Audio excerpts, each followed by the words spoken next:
Hello बच्चों, मैंने आपको लास्ट लेक्चर में कूलम्ब का नियम पढ़ाया था। आपको पीछे वाला वीडियो आप देख सकते हो, तो उसमें आपको मिल जाएगा।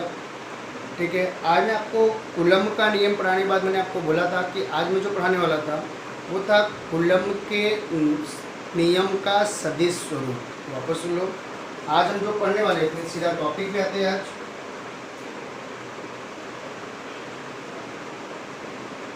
कूलम्ब के नियम का सदिश स्वरूप। आपको लास्ट लेक्चर में याद होगा तो आपको मैंने एक वर्ड पढ़ाया था कि कूलम्ब के नियम के अनुसार मैंने वैद्युत बल का फॉर्मूला निकाला था 1/4πε0 Q1 Q2/r²। आपको मैं ये बता देता हूँ, अगर ये सदिश स्वरूप में अगर हम बात करें तो यहाँ पे हमें क्या होना चाहिए, आर कैप आना चाहिए, तभी होगा। अगर इसी को हम सदिश स्वरूप लिखेंगे तो तुरंत यहाँ लिख दिया जाएगा आर कैप, अर्थात इसको हम बोलते हैं एकांक सदिश। आर कैप को क्या बोलते हैं, एकांक सदिश। Q1 माने पहला आवेश, Q2 माने दूसरा आवेश, R माने दोनों के बीच की दूरी। वापस लो, सब फॉर्मूला ये लगाएंगे।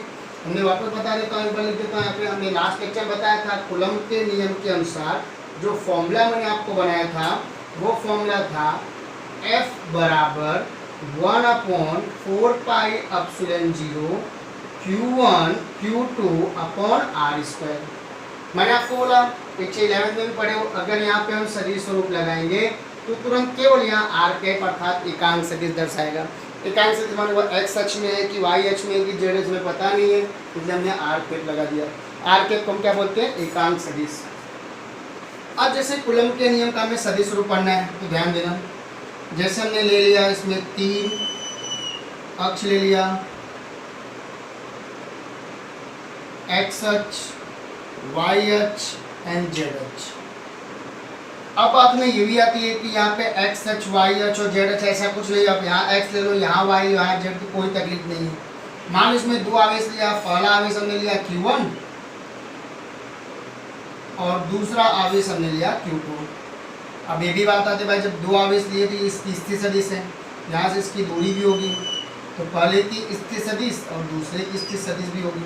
तो पहले की स्थिर सदिश अगर निकालूँ तो आप लिखोगे R1 और दूसरे की लिखोगे तो R2।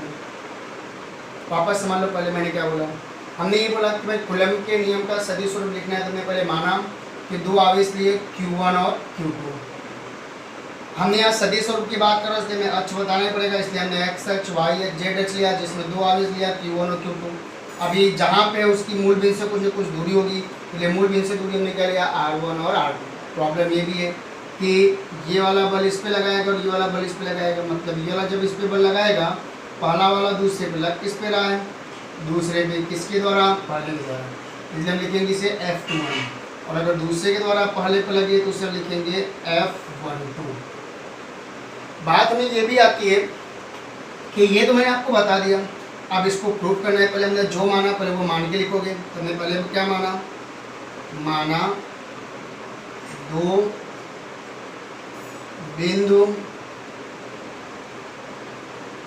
आवेश Q1 और Q2 है, जिनकी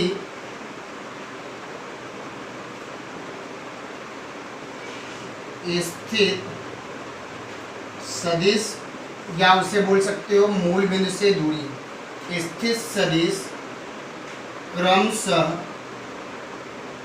R1 और R2 है। अब हमें ये भी बात आती है भाई पहले के द्वारा, हम चलो लिखते हैं, यहाँ पे पहला लिखते हैं Q1 के द्वारा Q2 पर लगने वाला बल, मतलब पहले के द्वारा हमें दूसरे पे लगने वाला बल चाहिए, तो पहले के द्वारा अगर दूसरे पे लगने वाला बल चाहिए हम लिखेंगे जैसे F21। इसका मतलब है कि दूसरे पे बल लग रहा है पहले के द्वारा। अगर ये मैं बोलूँ कि पहले के द्वारा दूसरे के द्वारा पहले पे लग रहा है तो F12। हमने पीछे लास्ट 11 में पढ़े हो, जिस पर लगता है उसे पहले लिखा जाता है, याद है, जिसका निकालना उससे पहले, और जिसके सापेक्ष जिस लिखते हैं R12। इसका मतलब है कि पहले पे मान निकालना है दूसरे के सापेक्ष, मतलब दूसरे के द्वारा। वो यहाँ लिखा F12 मतलब दूसरे पे बल लग रहा है पहले के द्वारा। तो फॉर्मूला इसका ये होता है 1/4πε0 Q1 Q2 upon are square होता ही था। अब ये भी बात आती है आर स्क्वायर हमने लिखा है, यहाँ पे लिखेंगे आर के, लेकिन एक चीज मैंने बताया सदिश स्वरूप लिखा था, यहाँ पर दर्शाना पड़ेगा किसके द्वारा, तो दूसरे पे लग रहा है पहले के द्वारा, इसलिए यहाँ पे लिखेंगे 2 1। यहाँ पे क्या लिखेंगे 2 1। एक चीज बता दूँ 2 1 मान इनके बीच की दूरी, या मैं इनके बीच की दूरी R21 लूँ या इसी को हम क्या लिखे R12 लिखूँ, तो दोनों का मान क्या होगा समान होगा।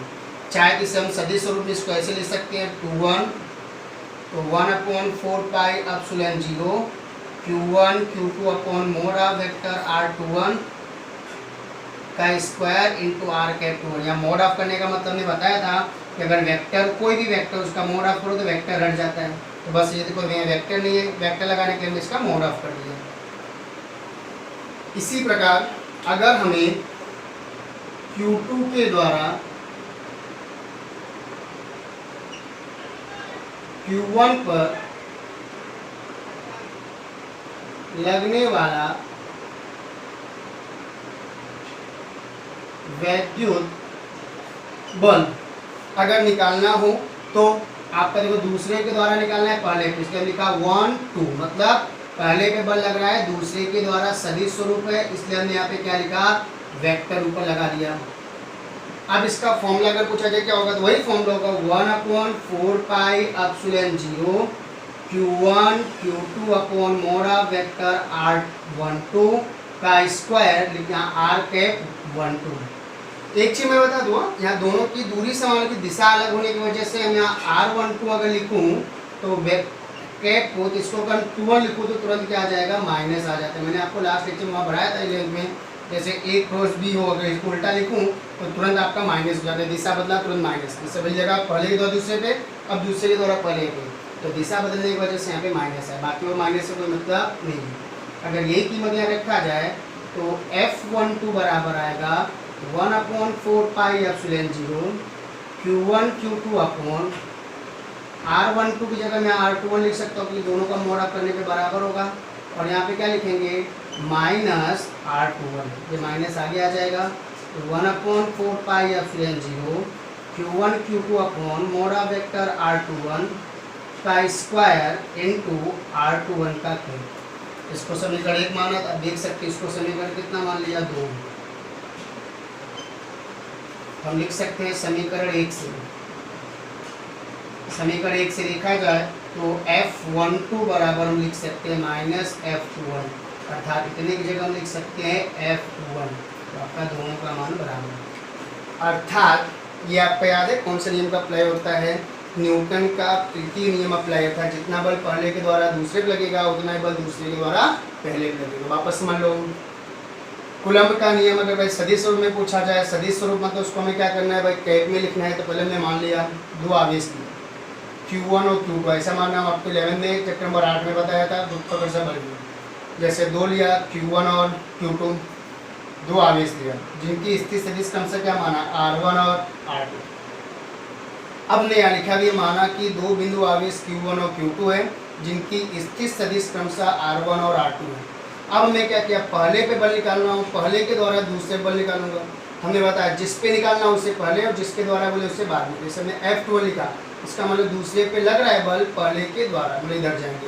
अगर ये F12 मतलब पहले पे बल लग रहा है दूसरे के द्वारा, तो हमने पहले लिखा Q1 के द्वारा Q2 पे लगने वाला बल सदिश फॉर्मूला था ना, बस आप F बराबर जानते थे 1/4πε0 Q1 Q2 upon R square. मैंने आपको बोला है दिशा की बात कर रहा हूँ, उससे 1 के द्वारा 2 पे लग रहा है इसलिए 2 1। अब यहाँ 2 1 यहाँ भी क्या आएगा 2 1, यहाँ भी क्या आएगा 2 1। अब इसको हम चाहे तो मोड ऑफ वेक्टर लिख सकते हैं, ऐसे समीकरण 1 मान लो।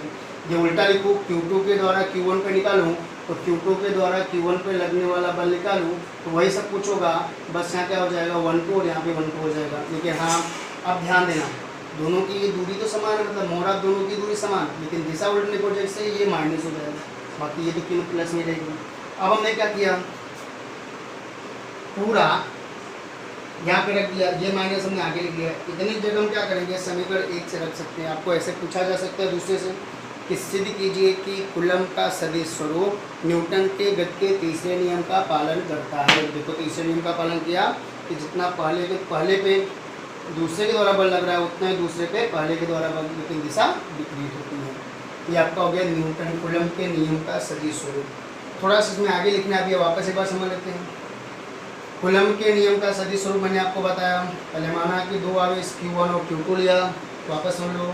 माना कि दो बिंदु आवेश Q1 और Q2 है जिनकी स्थिर सदिश मतलब मूल बिंदु से दूरी, क्योंकि मूल बिंदु ये है ना x अक्ष y अक्ष, जब ये क्यों लिया क्योंकि सदिश स्वरूप की बात करेंगे दिशा में तीन ही अक्ष होता है, x अक्ष y अक्ष z अक्ष। हमने लिया, हमने माना पहले की मूल बिंदु से दूरी R1, दूसरे की R2, मूल बिंदु से दूरी बोलो या स्थिर सदिश बोलो। अब हमने पहले लिखा पहले के द्वारा दूसरे पे बल, मतलब दूसरे पे निकालना है उससे पहले, जिसके द्वारा निकालना उससे बाद में, फिर लिख दिया, फिर ऐसे हमने दूसरा निकाल लिया। अब ये मान लो ये तो दो का था, अगर ये मान लो एक से ज़्यादा हो जाए तब कैसे निकालोगे? तब भी यही रूल लगेगा, दूसरा कोई रूल लगने वाला नहीं है। फॉर्मूला आप याद रखना बल का। जैसे मान लो हमने 3x ले लिया, ये x अक्ष, ये y अक्ष, ये z अक्ष।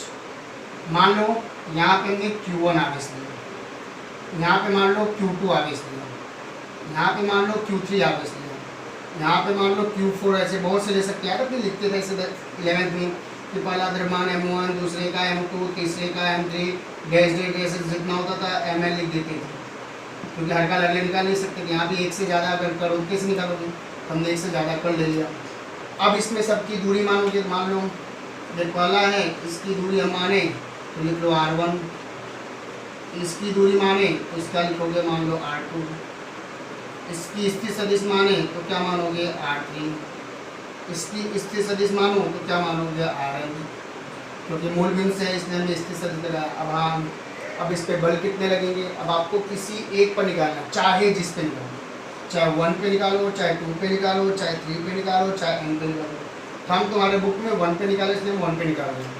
अब 1 पे निकालना देखो पर इसके द्वारा हमने बोला कि किसी एक पर हम बल निकाल सकते हैं। जैसे हमने क्या किया कि हमारे बुक में पहले पे दिया है इसलिए हम सबका पहले पे ही बल निकालें। जैसे मैं अगर बोलूँ पहले पे बल लगा रहा हूँ दूसरे के द्वारा तो F12, अगर ये मैं बोलूँ तीसरे के द्वारा इस पर बल लग रहा है तो पहले पे बल लगा तीसरे के द्वारा, इसलिए पहला बल है तीसरे के द्वारा। तो हमने आपको क्या बोला, जिसका निकालना उससे पहले, जिसके द्वारा बोले उसे बाद में।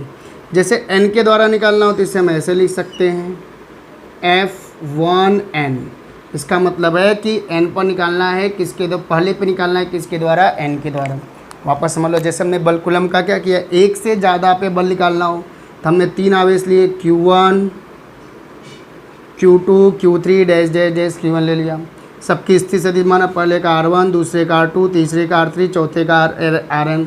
हमने बोला इस पर कि Q1 पे अपने को बल निकाल के देना है, ऐसा नहीं है तुम Q2 पे भी निकाल सकते हो। तुमने Q1 पे निकाल रहा हूँ तो देखो पहला दूसरे के द्वारा पहले पे, तो हमें निकालना किस पे, पहले पे, किसके द्वारा, दूसरे के द्वारा। तो हमने क्या बताया, जिसका निकालना उसे पहले, जिसके द्वारा बोले उसे बाद में।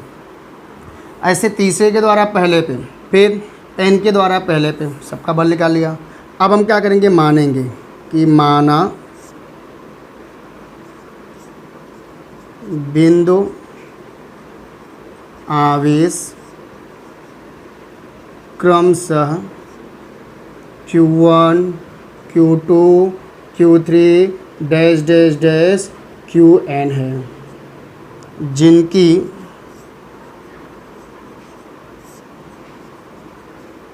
स्थित सदिश क्रमशः, स्थिर सदिश माने वही मूल बिंदु से दूरी, पहले की दूरी क्या माना R1 इसलिए R1, दूसरे का R2, तीसरे का R3 dash dash dash Rn। ये कोई नया मानने वाला रूल नहीं, अपनी 11 में पढ़े थे, ये सेम वैसे निकालना है। अब हमें किस पे बल निकालना है, Q1 पे निकालना है, इसलिए लिख दे रहा हूँ, डायरेक्ट लिख रहा हूँ Q1 पर लगने वाला परिणामी वैद्युत बल। अब अगर हमें परिणामी निकालना है तो परिणामी बल मान लो हमने वेक्टर F मान लिया, और वेक्टर F निकालो, पहला आएगा कौन सा, F12, दूसरा आएगा F13, ऐसे और लेना ले लो, डैश डैश डैश करके हमने क्या लिखा F1n, माने पहले के द्वारा, दूसरे के द्वारा, तीसरे के द्वारा, फिर nवें के द्वारा, वैसे बीच में चौथा, पाँचवा अचरा बहुत आएगा तो लिख सकते हो, नहीं लिखना है जाने दो। अब हम क्या करेंगे, सबका फॉर्मूला लिखेंगे इसका 1/4 पाई एप्सिलॉन 0 Q1 Q2, क्योंकि पहला आवेश Q1 दूसरा Q2 अपॉन R स्क्वायर। यहाँ लिखेंगे 1/2 है इसलिए क्या लिखेंगे 1/2 का square into R cap 1/2 plus तीसरे का लिखे तो 1/4 पाई एप्सिलॉन 0 Q1 पहला आवेश, दूसरा कौन है Q3, क्योंकि Q1 Q2 अपॉन R होता है ना, Q1 माने पहला आवेश, Q2 माने दूसरा आवेश, तो दूसरा कौन है 3 अपॉन क्या आएगा R स्क्वायर। नो तकलीफ, बट हमने बताया यहाँ पे लिखेंगे 1/3, यहाँ लिखेंगे R के 1/3 डैश डैश डैश, क्या लिखेंगे n का लिखेंगे तो 1/4 पाई एप्सिलॉन 0 Q1 वाला आवेश, दूसरा आवेश कौन है n है तो इसलिए हम लिखेंगे Qn अपॉन R के 1n का स्क्वायर इंटू R के 1n। अब हमने याद है आपको 11 में पढ़े थे, अगर ऐसा कभी भी आवे बहुत बड़ा आवे तो शॉर्ट में से हम सिग्मा लिखते थे। सिग्मा माने सबका योग दर्शाता था। अब सब में देखो कुछ सब में बराबर दिख रहा होगा, सब में बराबर क्या दिख रहा है 1/4 पाई एप्सिलॉन 0 और क्या समान दिख रहा है 1 1 1 इसलिए Q1। लेकिन देखो अंतर क्या दिख रहा है 2 के बाद 3 के बाद आएगा 4, तो ऐसे लिख सकते हैं, यहाँ पे I लिख दिया। अब I जगह कुछ भी आ सकता है। अब यहाँ देखो 1 सब में है R के 1 I, नीचे देखो 1 2 1 3 1 सब में, इसलिए 1 को वैसे रखते हैं, यहाँ लिखेंगे I स्क्वायर। अब यहाँ लिखेंगे I इज इक्वल टू कितना आएगा 2 आ सकता है, 3 आ सकता है, 4 आ सकता है, कहाँ तक इज इक्वल टू n तक, but I not is equal to 1, मतलब I 1 के बराबर नहीं हो सकता, क्योंकि 1 पहले लिखा भैया 2 हो सकता है, 3 हो सकता है, 4 देखो 1 रखो, देखो 1 2 1 2 3 रखो तो 1 3 1 3 सब में आता चला जाएगा। ये आपका हो गया सदिश स्वरूप में लगने वाला विद्युत बल। एक बार वापस समझ लेते हैं विद्युत बल। मैंने आपको क्या बोला कि जैसे हमने कूलम के नियम का सदिश स्वरूप एक से ज़्यादा बल लगे, जैसे माना कि Q1 Q2 Q3 Qn ऐसे बहुत से आवेश ले लिया, सबकी स्थिर सदिश मान ली। अब हमें पहले पे बल निकालना था, हमें पहले बल कौन लगाएगा Q2 के द्वारा भी लगेगा, Q3 के द्वारा भी लगेगा और Qn के द्वारा भी लगेगा। हमने क्या पहले के द्वारा जो बल लगा दूसरे के द्वारा पहले पे तो 1 2, तीसरे के द्वारा पहले पे तो 1 3, फिर nवें के द्वारा पहले पे इसलिए 1n, सबका फॉर्मूला रखा। इसको हमने बताया था शॉर्ट में हम सिग्मा दर्शा सकते हैं। यही आपका कूलम के नियम का सदिश स्वरूप है। अगर कूलम के नियम का सदिश स्वरूप बोले तो इसके पीछे जो कराया था वो और ये पूरा जोड़ के दोगे तो आपको 2 नंबर मिल जाएगा।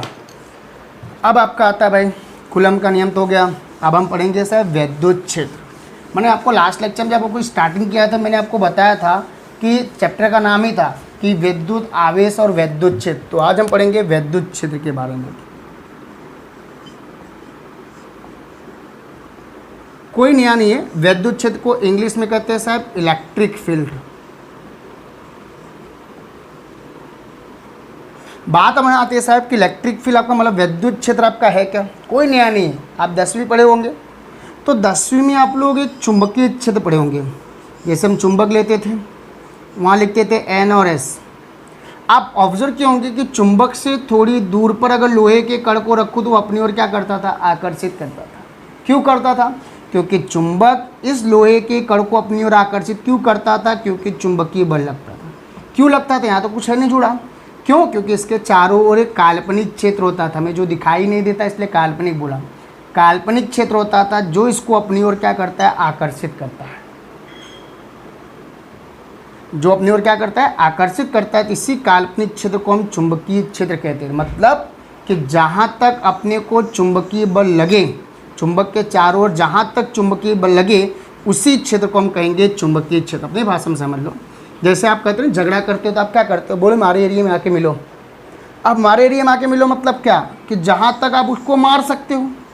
जैसे आपका घर है, बोलो हमारे एरिया में, मतलब अपने एरिया में उसको क्या कर सकते हो, मार सकते हो। मारने मतलब उसको बल लगाया, इसलिए वो आपका एरिया मतलब आपका क्षेत्र हुआ। वैसे ही कोई अगर आवेश हो उस आवेश के चारों ओर एक काल्पनिक क्षेत्र होगा। कोई आवेश है, इसके चारों ओर क्या होगा, एक काल्पनिक क्षेत्र होगा। अगर इस क्षेत्र के अंदर अगर कोई आवेश रखूं तो इस पर कौन सा बल लगेगा? वैद्युत बल लगेगा। क्यों लगेगा? क्योंकि आवेश के चारों ओर एक काल्पनिक क्षेत्र है जहाँ तक इस पर विद्युत बल लगा सकता है। तो जहाँ तक वह विद्युत बल लगाया उसी काल्पनिक क्षेत्र को हम क्या कहेंगे? विद्युत क्षेत्र। अर्थात वो दिखाई नहीं देता, क्योंकि हमने बताया ना भी कुछ दिखेगा नहीं, लेकिन आप यहाँ पे अगर आवेश रखो तो अपनी ओर आकर्षित करेगा। लेकिन हाँ, इसके बाहर अगर आवेश को रख दो तो आकर्षित नहीं करेगा, अर्थात ये बल नहीं लगाएगा। मतलब बल कहाँ तक लगाए? यहाँ तक। इसलिए यहीं तक उसका क्या होगा? विद्युत क्षेत्र होगा। परिभाषा अगर कोई पूछे तो आप दे सकते हो साहेब, मान लो आवेश है तो इसके चारों ओर क्या होगा? एक काल्पनिक क्षेत्र होगा। अब काल्पनिक क्षेत्र में अगर कोई आवेश हम रखें तो उस पर कौन सा बल लगेगा? विद्युत बल लगेगा। परिभाषा हो गया। इजी परिभाषा बताता हूँ कि किसी आवेश के चारों ओर का वह काल्पनिक क्षेत्र जहाँ तक वह विद्युत बल लगाता हो उस काल्पनिक क्षेत्र को ही हम क्या कहेंगे? विद्युत क्षेत्र कहते हैं। वह क्षेत्र, किसी भी आवेश के चारों ओर का वह काल्पनिक क्षेत्र जो वापस लो, किसी भी आवेश के चारों ओर का वह काल्पनिक क्षेत्र जहाँ तक वह विद्युत बल लगाता है, जहाँ तक उस पर क्या लगाता हूँ? विद्युत बल लगता हो, उस काल्पनिक क्षेत्र को ही हम क्या कहेंगे? विद्युत क्षेत्र कहते हैं। और हाँ, ये जितनी तेजी से अपनी ओर आकर्षित करता है उससे हम विद्युत क्षेत्र की तीव्रता कहते हैं। सवाल लगाते समय कभी कभी विद्युत क्षेत्र की तीव्रता ना बोल के विद्युत क्षेत्र बोल दे, मतलब वही विद्युत क्षेत्र की तीव्रता निकाल के देनी है। कन्फर्म हो गया विद्युत क्षेत्र। अब हमें बात आती है साहब विद्युत क्षेत्र की तीव्रता।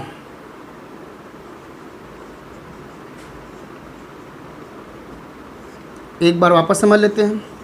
विद्युत क्षेत्र मैंने बताया जैसे आवेश है, मान लो आवेश स्थिर आवेश क्यू है, इसके चारों ओर हमने क्या लिया? एक काल्पनिक क्षेत्र लिया, मतलब यहीं तक क्या लगेगा? उस पर विद्युत बल लगेगा। अब कैसे चेक करोगे विद्युत बल लगे? जैसे वहाँ पे क्या करता था, चुंबक के पास क्या लाता था? लोहे के कण को आकर्षित, अर्थात वह लोहे पे बल लगा रहा है। यहाँ तो लोहा नहीं जाएंगे। यहाँ पे कोई एक दूसरा आवेश लिया Q0। क्यों Q0 लिया? क्योंकि जीरो मतलब बोलते उसे परीक्षण बोल सकते हैं। परीक्षण आवेश मतलब इससे हम चेक कर रहे हैं। अब ये आवेश अंदर ले जाएंगे तो इन पे क्या लगेगा? विद्युत बल लगेगा। विद्युत बल कोई भी लग सकता है, आकर्षण भी लग सकता है और अपाकर्षण भी लग सकता है। समान आवेश होंगे, सजाती होंगे तो अपाकर्षण, विजाती होंगे तो आकर्षण, लगेगा विद्युत बल। अतः परिभाषा अगर विद्युत क्षेत्र की देना हो तो आप ऐसे दे सकते हो। विद्युत क्षेत्र को हम ई से दर्शाते हैं। ई बराबर आपका फॉर्मूला होता है F/Q0। F माने इस आवेश पर लगने वाला विद्युत बल, Q0 माने परीक्षण आवेश। दोनों का क्या है? अनुपात। आपको कभी भी, हमने आपको कई बार बताया 11th में कि कभी भी अगर आपको फॉर्मूला परिभाषा ना तैयार हो तो फॉर्मूले से भी परिभाषा बना सकते हो। अगर इसके अनुसार परिभाषा बनाना तो क्या दोगे कि विद्युत क्षेत्र के अंदर रखे गए परीक्षण आवेश पर लगने वाला विद्युत बल और परीक्षण आवेश के अनुपात को विद्युत क्षेत्र की तीव्रता कहते हैं। मतलब हमने क्या बताया परिभाषा? यही ना, विद्युत क्षेत्र के अंदर रखे गए आवेश पर, या ना हो तो परीक्षण लिख सकते हो, आवेश पर लगने वाला विद्युत बल, ब्रैकेट में लिख लिया F, और परीक्षण आवेश Q0 के अनुपात को विद्युत क्षेत्र की तीव्रता कहते हैं। वापस समझ लो, विद्युत क्षेत्र की तीव्रता की परिभाषा हमने बताया कि जैसे कोई ये आवेश, बिंदु आवेश, मतलब इसके चारों एक काल्पनिक क्षेत्र लिया अपना, क्योंकि इसका एक क्षेत्र होगा। इसके अंदर अगर हम इस आवेश को रखेंगे तो इस पर क्या लगेगा? विद्युत बल लगेगा। इसलिए हमने बोला विद्युत क्षेत्र के अंदर रखे गए परीक्षण आवेश पर लगने वाला विद्युत बल और परीक्षण आवेश के अनुपात को विद्युत क्षेत्र की तीव्रता कहते हैं। इसे किससे दर्शाते हैं? ई से दर्शाते हैं। अगर कभी भी पूछा जाए भाई इसका मात्रक बताओ तो कोई तकलीफ नहीं है। विद्युत क्षेत्र की तीव्रता का परिभाषा हो गया। अगर इसका पूछा जाए मात्रक तो ध्यान देना F/Q0 है। F माने बल, बल का मात्रक न्यूटन, Q0 माने है परीक्षण आवेश, लेकिन है तो आवेश ना, तो आवेश का मात्रक क्या होता है? कूलम, इसलिए इसका मात्रक होगा न्यूटन पर कूलम। दूसरा बोलते हैं वोल्ट पर मीटर, ये अभी यहाँ पे हम नहीं बताएंगे, आपको जब सेकंड चैप्टर पढ़ोगे तो वहाँ पे वोल्ट पर मीटर आ जाएगा, तो मैं वहाँ पे आपको एक्सप्लेन कर दूँगा। क्लियर हो गया? दूसरा, अगर इसकी पूछ लीजिए बीमा, तो आप बीमा भी निकाल सकते हो, कोई नहीं आने, कल मैंने बीमा आपको निकालना बताया था। जैसे F माने विद्युत बल, विद्युत बल की बीमा होती है M1 L1 T-2 और आवेश की बताया था AT। अगर ये ऊपर जाए तो आप क्या लिख सकते हो? M1 L1 T-3, कैसे ये 1 है ऊपर जाके -1 -3, A1 है ऊपर जाके क्या हो जाएगा? A-1। ये अपना हो गया बीमा। अब आपको एक टॉपिक आता है 2 नंबर में पूछा जा सकता है कि बिंदु आवेश के कारण उत्पन्न विद्युत क्षेत्र की तीव्रता, मतलब अपने को फॉर्मूला निकाल के देना है विद्युत क्षेत्र की तीव्रता का, तो अपने आपको कोई टेंशन नहीं है। विद्युत क्षेत्र की तीव्रता अगर सदिश स्वरूप लेना है तो आप सदिश स्वरूप में निकाल दो, अदिश स्वरूप में निकाला पहले अदिश स्वरूप में निकाल, जैसे चाहे वैसे। पहले हम अदिश स्वरूप में बात कर लेते हैं। हमें क्या होता है? विद्युत क्षेत्र की तीव्रता क्षेत्र पहले क्या चाहिए? F और क्या चाहिए? Q0। अब ध्यान देना, जैसे मान लो हमने लिया ये बिंदु आवेश है, इसके चारों ओर क्या होगा? एक काल्पनिक क्षेत्र होगा जिसके अंदर हम एक परीक्षण आवेश क्या रखते थे? Q0। इनके बीच की दूरी क्या लेते थे? R। परिभाषा भी आप चाहो आराम से बना सकते हो। पहले आप मानो कि माना बिंदु आवेश Q के चारों ओर उत्पन्न विद्युत क्षेत्र में एक परीक्षण आवेश Q0 रखा गया है, जिसकी Q से, या आप बिंदु आवेश लिख सकते हो, पूरा लिखना है लिख लो, बिंदु आवेश Q से R दूरी पर है। अब बात आगे इतना भी है, बिंदु आवेश Q के कारण इस पर लगने वाला विद्युत क्षेत्र की तीव्रता निकाल के देनी, तो कुछ नहीं है। R तो पता हो गया, हमने फॉर्मूला क्या बताया? E बराबर F/Q0, कुल मिला के क्या निकालो? F। तो पहले हम लिख लेते हैं Q0 पर लगने वाला विद्युत बल, विद्युत बल का फॉर्मूला क्या होता है? F बराबर 1/4πε0। हाँ, इसकी जगह स्मॉल k भी लिख सकते हो, कोई तकलीफ नहीं है। 1/4πε0 Q0 अपॉन क्या था? R², समीकरण 1 मान लिया। तो हमें क्या चाहिए?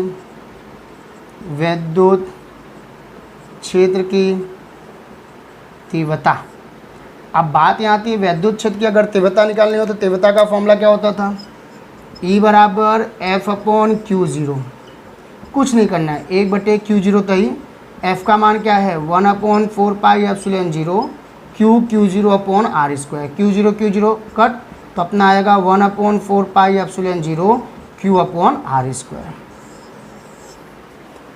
ये आपका आ गया विद्युत क्षेत्र की तीव्रता, वो भी किसके कारण? बिंदु आवेश के कारण। वापस सुन लो, विद्युत क्षेत्र की तीव्रता की परिभाषा बताया कि विद्युत क्षेत्र के अंदर रखे गए परीक्षण आवेश पर लगने वाला विद्युत बल और परीक्षण आवेश के अनुपात को विद्युत क्षेत्र की तीव्रता कहते हैं, जिसका फॉर्मूला होता है E बराबर F/Q0।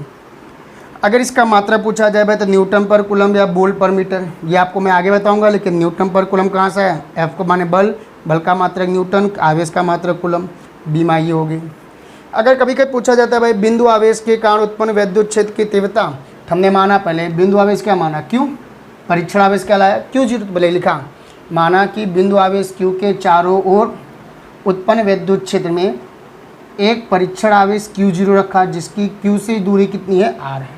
अतः इस पर लगने वाला विद्युत बल निकाला। क्यों निकाला? क्योंकि विद्युत क्षेत्र की तीव्रता चाहिए तो पहले बल निकालना पड़ेगा। तो आपका आ गया यहाँ Q माने बिंदु आवेश। अगर यही आपका पूछ लिया जाए भाई सदिश स्वरूप,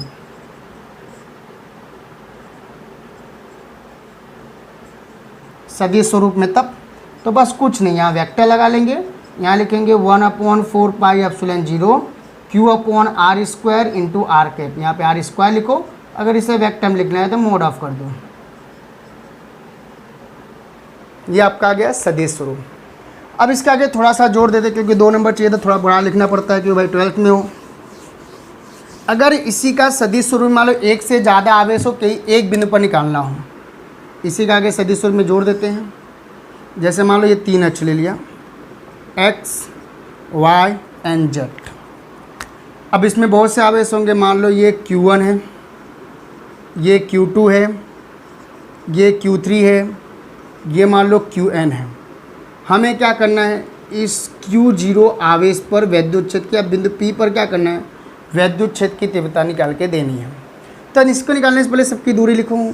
इसकी दूरी लिखा तो R1, इसकी दूरी लिखा तो R2, इसकी दूरी लिखा तो R3, इसकी दूरी लिखा तो दूरी मतलब वही मूल बिंदु से दूरी बोलो या स्थित सदिश बोल सकते हो Rn।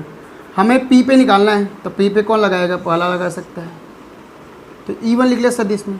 दूसरा कौन लगा सकता है, E2, वेक्टर E2 लिख लिया। तीसरा कौन लगा सकता है, E3।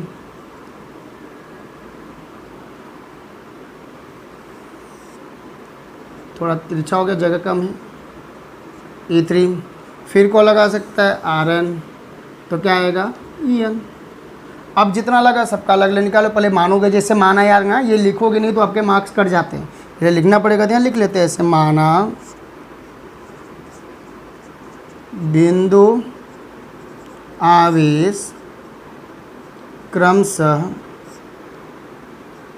Q1, Q2, Q3 dash dash dash Qn है, जिनकी, अब हाँ एक चीज़ और बता दूँ, यहाँ P से इसकी दूरी अगर निकालो तो यहाँ क्या लिखोगे, Rp। अब जिनकी मूल बिंदु से दूरी, या ब्रैकेट में लिख देता हूँ स्थित सदिश, दोनों लिख सकते हैं, क्रमशः R1, R2, R3 dash dash dash Rn है। अब हमने क्या लिखा, अतः हमें बिंदु P पर वैद्युत क्षेत्र की तीव्रता ज्ञात, या चलो वैद्युत क्षेत्र की तीव्रता। अब वैद्युत क्षेत्र की तीव्रता निकालो तो वेक्टर E बराबर पहला आएगा E1, दूसरा आएगा E2, तीसरा आएगा E3 dash dash dash En। अगर ऐसे ना लिखना हो तो P लिखना हो तो यहाँ P1 P2 लिख सकते हैं। डायरेक्ट लिखना है भाई, फॉर्मूला बताया था 1/4 पाई एप्सिलॉन 0 Q1/r²। यहाँ हमने बताया भाई P पे निकाल रहा हूँ, तो उसकी स्थित सदिश Rp है, 1 square R cap P1 plus E2 का लिखा तो 1/4 पाई एप्सिलॉन 0 Q2 Rp2 का स्क्वायर R कैप P2। तीसरे का लिखना है तो 1/4 पाई एप्सिलॉन 0, 3 है तो तीसरे का आवेश क्या है, Q3, क्योंकि वहाँ देख लो Q/r², Q3 R² लिखेंगे नो डाउट्स, लेकिन मैं सदिश स्वरूप में लिखना है इसलिए क्या लिखेंगे, P3, मतलब P पे निकाला हो तीसरे के सापेक्ष, क्या R cap P3 plus dash dash dash कितना आएगा, चलो ये रफ कर देता हूँ।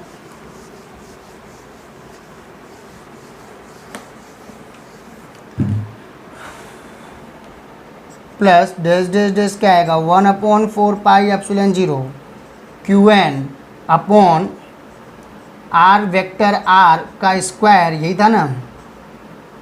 तो यहाँ पे क्या आएगा, Pn, यहाँ आएगा R कैप Pn। हमने आपको बताया था अगर ऐसा कभी भी आवे तो इसे हम शॉर्ट में ऐसे लिखा जा सकता है, सिग्मा लिख देते हैं। सब में कॉमन दिखो क्या दिख रहा है, P सब में कॉमन दिख रहा है, और 1/4 पाई एप्सिलॉन 0 सब में कॉमन, जो कॉमन दिखे उसको कुछ नहीं करते हैं। यहाँ देखो Q1 के बाद Q2, Q2 के बाद Q3, इसलिए हम लिख देंगे जो चेंज उसको I मान लेंगे। फिर देखो R के P1 था ना, 1 के बाद 2 वाले P सब में, इसलिए P1 के बाद 2, इसलिए 2 I लिख दिया। नीचे वेक्टर R P1 के बाद देखो P2 ऐसा आ रहा है, इसलिए PI लिखा, का स्क्वायर था इसलिए स्क्वायर। यहाँ पे लिखेंगे I इज इक्वल कितना लेंगे 1 से कहाँ तक लिखेंगे n तक। ये आपका गया परिणामी वैद्युत क्षेत्र की तीव्रता। नेक्स्ट लेक्चर में आपको वैद्युत क्षेत्र रेखाएँ पढ़ाऊँगा, इसके बाद इसका और आगे की टॉपिक पढ़ाऊँगा। जितना मैं आपको पहले पढ़ा रहा हूँ इतना मैं आपको बार बार बोल रहा हूँ भाई, आप तैयार करते रहो। दूसरी बात, जो चैनल सब्सक्राइब नहीं किए हो वो चैनल सब्सक्राइब कर लो, जिससे आपको तुरंत नोटिफिकेशन आपको मिल जाएगा।